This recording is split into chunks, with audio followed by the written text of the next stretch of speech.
Nobody believes for 1 minute that Ruben Amorim will be the manager of Manchester United in 3 years. The idea felt impossible, unbelievable, almost laughable.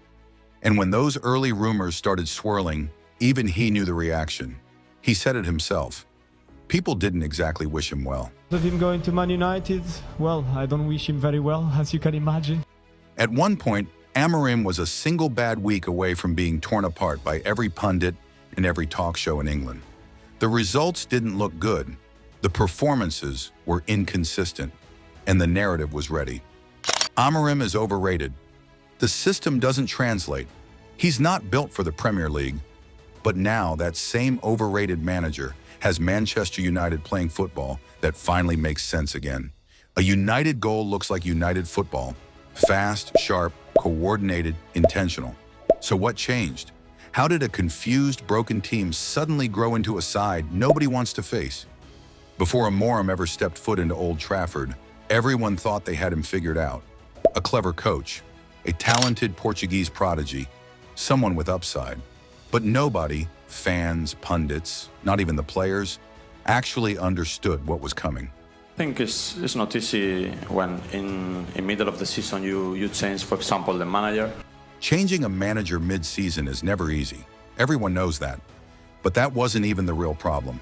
Amorim didn't arrive to fix a football team. He arrived to destroy an entire mentality. He came to rip out the fear and insecurity that had choked Manchester United for almost a decade. To rebuild a dressing room that had forgotten discipline, that had forgotten standards, that had forgotten authority. For years, United were a circus. Leaks every week, egos bigger than performances, Instagram apologies instead of accountability, players talking about projects, managers talking about process, and results that looked nothing like either. And then Amorim walked in, calm, quiet, measured.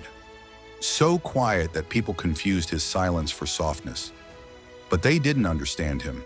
Behind the polite press conferences is a man built by conflict. A man who grew up in a neighborhood where you either developed a strong personality or got crushed by the environment around you. A man who once paid 10 million euros out of his own pocket just to walk away from a club that disrespected him. Who does that? Who pays to leave a job? Someone whose principles matter more than convenience. This is the man United hired. Not just a tactician, not just a modern coach, but a personality forged by being underestimated his entire life. People said his system wouldn't work, that England was too physical, that United didn't have the players for it, that the 3-4-3 was too idealistic. But the truth is simple. Amorim didn't bring a system to Manchester United. He brought a language, one the squad couldn't speak last season. The formation wasn't the issue. The style wasn't the issue. The players simply couldn't execute what he wanted. Last season, United tried to play high-intensity football with attackers who didn't press, wingbacks who didn't track runners, and midfielders who treated the ball like a bomb. Of course it failed, and people said, "See? The system doesn't work in the Premier League." But that's like blaming a Formula One blueprint because you strapped it onto a tricycle. This season, everything is different. Why? Because for the first time since arriving, Amorim finally has the right pieces. Šeško's devastating vertical runs, Matheus Cunha's press resistance, Brian Mbeumo's intelligence and work rate, Ahmed's perfect timing, Dorgu and Shaw's ability to rotate into space, and Lamin's distributing like an NFL quarterback. This isn't a new system. It's the same system, finally executed by players who understand it. Amorim's football requires 3 non-negotiables: aggressive pressing, forwards who can survive pressure, wide overloads that collapse into central traps. Last season, he had none of those. This season, he has all 3. But that still isn't the full story. The biggest shift is the culture. Manchester United looked tougher, less romantic, less obsessed with style, more obsessed with winning. If you love the beautiful game, stick with us. Subscribe and see all our future football videos.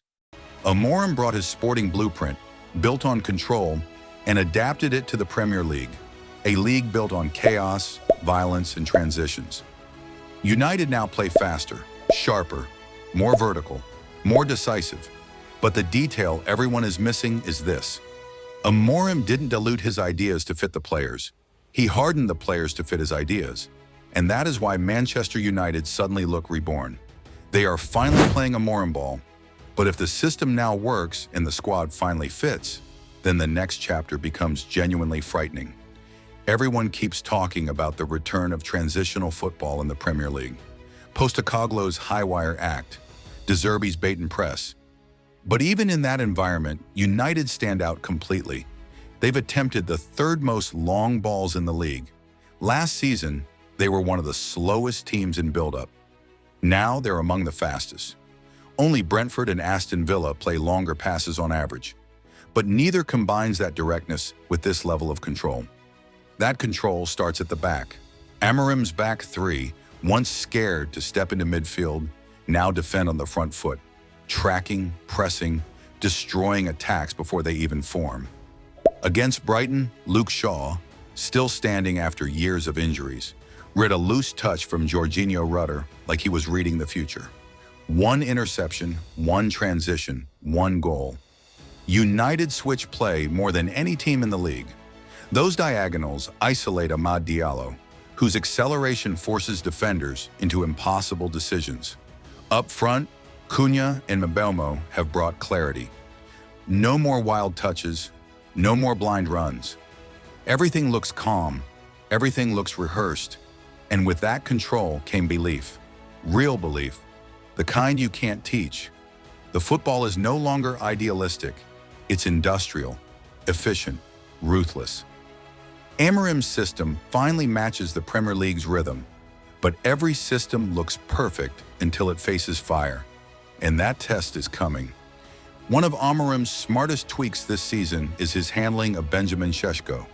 By rotating him in and out, he's added flexibility to a system that used to feel predictable. When Šeško starts, his knockdowns give United a direct outlet, especially in games where aerial duels matter. But when United face teams that suffocate target men, Amorim has no issue pivoting. Just like the 2-1 win over Manchester City 11 months ago, he's not scared of bold calls. Dropping Šeško against Liverpool, starting Cunha as a false nine, trusting Maguire's experience. Those decisions defined his courage, and they worked. From the back, Lamens has become a weapon.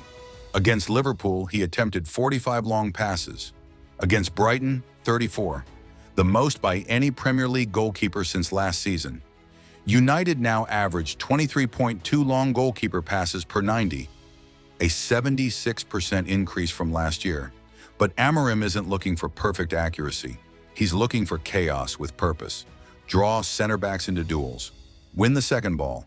Attack before the opposition reorganizes. Lamens completed just 8 long passes against Liverpool, but every single one had intention.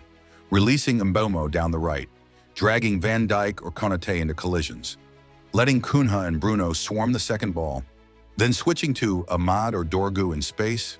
It's not coincidence. It's rehearsed, like set pieces in open play. And for the first time in forever, Manchester United looks structured rather than frantic. Amorim hasn't built perfection yet, but he's built something real, something stable, something with a foundation that actually holds. And if this is United still learning, imagine them when everything clicks. Because as Amorim himself said, people can talk about formations all day. 3-4-3, 4-3-3, none of it matters. The real priority is identity. And from day one, that's what he came to build. If you love deep tactical breakdowns, analysis that goes beyond headlines and exposes the hidden details of elite football, hit that subscribe button.